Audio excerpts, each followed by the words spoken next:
These boys are trying to be funny and they're getting real chickens down.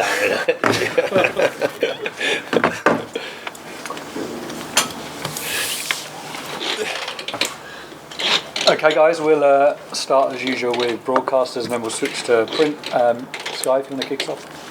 Afternoon, David, you alright? Hi there, yes, thanks. Yeah, can I start off by asking you about the latest on the injury front? I understand some good news. Gianluca Scalabro is back in training. Can you tell us a bit about that? Maybe already be involved at the weekend, or was that too soon? Can you tell us about some of the others as well? What I'd say is Lucas Paqueta is not going to be available for the game. Naif has got a chance, but we're not sure yet if he's going to make it or not.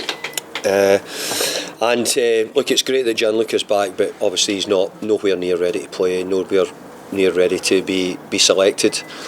I might try and involve him, but I've got to say it would be minimum minutes. He's just back really.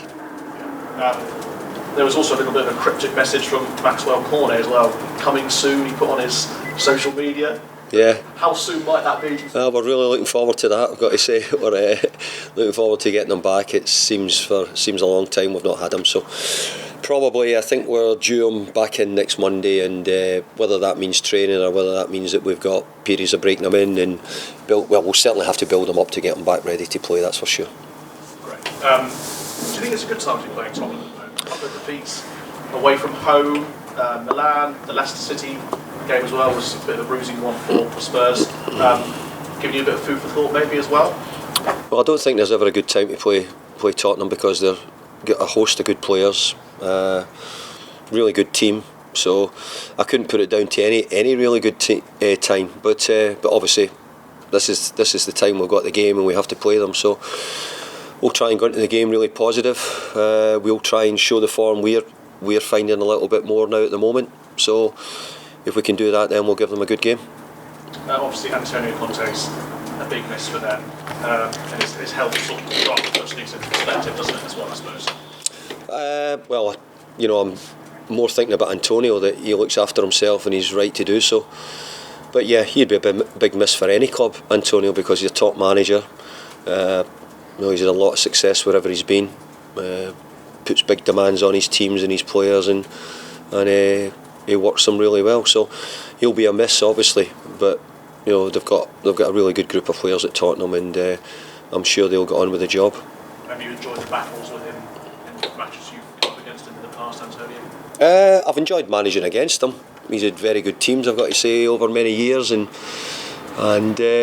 obviously he's an elite manager, so I've got great respect for him.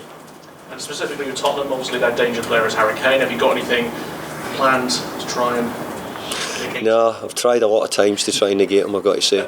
He's a top player, and he'd be difficult to play against him for any side, never mind 9 does, but we'll do everything we can to try and contain him. Everton and Leeds are obviously going head to head this weekend, and that might maybe make you change your message, I don't know, in terms of what you're saying to the players. Need to convert some of those draws. They've been having some good draws that have built confidence up, an unbeaten run, but getting those draws into wins, I suppose, is the key to moving up the table and pulling away from danger. And with Everton and Leeds playing each other, maybe it's a good opportunity. Well, in truth, I've not really got any interest in the other game. I've only got interest in us. I can tell you a bit about us. I can't tell you about the other teams. I can tell you that we've found ourselves getting a little bit better form. We started to score a few goals. We're beginning to be a wee bit more resilient again, which is good from our point of view. So we want to keep all those good things going. But ultimately, we don't want draws. We want wins, and we have to try and make sure we pick up some more of them. Hi David. Hi there. Those 2 draws, what have you learned from them? Because obviously they weren't the teams that were furthest down the table. It was Chelsea and Newcastle. Mm-hmm. What are you taking from those 2 draws into this game? I'm taking in that last year I would have been trying to win the games more than get a draw, that's for sure. So it tells me a little bit that I have to keep looking to improve. Yeah, was I happy with the draw? Yeah, I was. In both occasions I thought they were both good draws, but ultimately it probably tells you a little bit where my mind is. I want to win the games. I don't want to be drawing them, but maybe at the moment the draws are pretty good results. What's the atmosphere within the squad since these results have not been losses. Do you feel like things have lifted up slightly in the atmosphere with the players? Yeah, I didn't think there was a bad atmosphere. If you're suggesting that when we were losing, far from it. We were actually quite buoyant, and we've kept everybody's heads up really as much as we can. But we've had some good results, and there's signs of players beginning to get back to their form. Jared did a few goals a few weeks ago. Mickey's just beginning to play a little bit better as well. Lucas Paqueta's beginning to settle. Everybody's looking at Naif, Agard as well. So there's a lot of good things coming through. So we want to maintain that. And the first leg at home was a 1-1 draw. What do you think has changed since then? I've had a look at the game, and the game was close. Tottenham were probably the better team in the first half. We got a little better as the game went on. So I think Tottenham have kept their levels up for most of the season.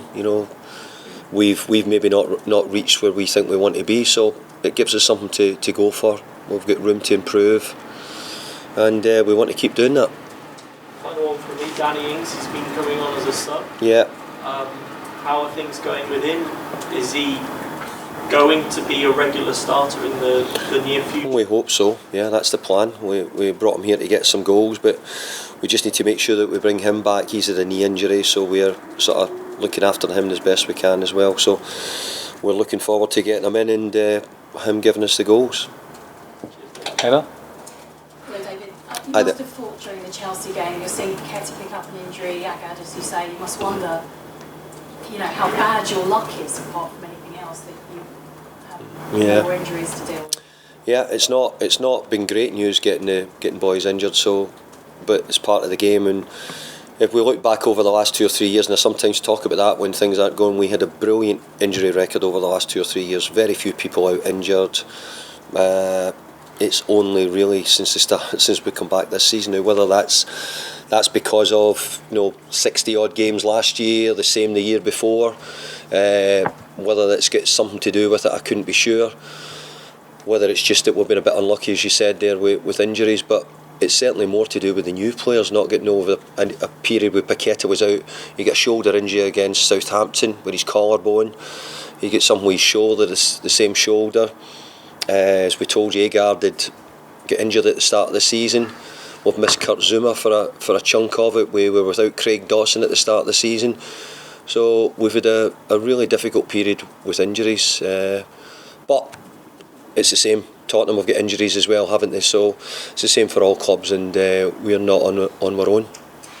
I imagine that being a Premier League manager in particular is a 24/7 job. How difficult is it to have to step away from that, as Antonio Conte has had to do now? And I know in the past you've not been able to be in the dugout because of COVID, I think, recently. How tough is that to kind of not be there? It's really difficult. And if you're a manager, it's the one place you want to be is on the touchline and with the team. You always feel it's very difficult to have an effect, and you feel really responsible. I've got to say, during COVID, I found it incredibly hard watching the games from the flat I was in at the time, and trying to watch it and trying to send some messages at half time and leaving people to it. But it also taught me another wee bit. It taught me a little bit about sometimes you have to sit back and take the emotion out of it, and I've tried to learn a little bit from COVID. So I'm sure Antonio won't want to be at home, but obviously his health's the most important thing, and we wish him well. I think there was a suggestion, though, obviously jokingly, that West Ham did okay without you. Maybe They done absolutely great without me. So I hope that Tottenham aren't saying the same about not having Antonio. I know that Antonio Conte in this particular issue that he's got, but I'm just wondering what you do as a manager to make sure that you're as physically fit as you can be. What work you do? Mm-hmm. Well, we're really fortunate. The LMA have got incredible help behind the scenes for us. We were physical help, mental health. They do so much for the managers nowadays. It really is incredible the work that goes on, and a lot of you maybe aren't privy to it. But we're all screened regular, we're all fitness tests regular. So all those things I've got to say the LMA do a brilliant job for all the managers, and we're all really grateful for it. So we try to keep ourselves in the best condition, but like any jobs which have got a level of stress, football management's a great job, but there's always bits of stress in it, and we have to try and cope with that as well. Because you're almost 60. I don't think I am actually. I think I've got a long way to go, to be honest.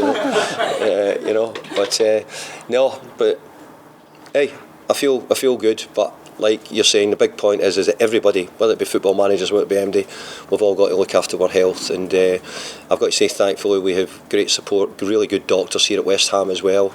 And because of that, we keep going. You haven't won as a manager away against Tottenham since 2008. How surprising is that?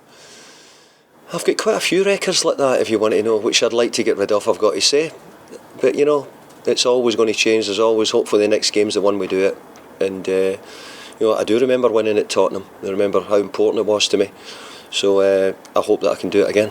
Finally for me, this is one of those games that's quite important for the fans as well. There's a real rivalry between these two teams. Yeah, I'm fully aware of it, and I think we're trying to give West Ham supporters as many good occasions as we can. We're all well aware how important it is to the supporters here, so hopefully we can do that. Okay, cameras off then if we can.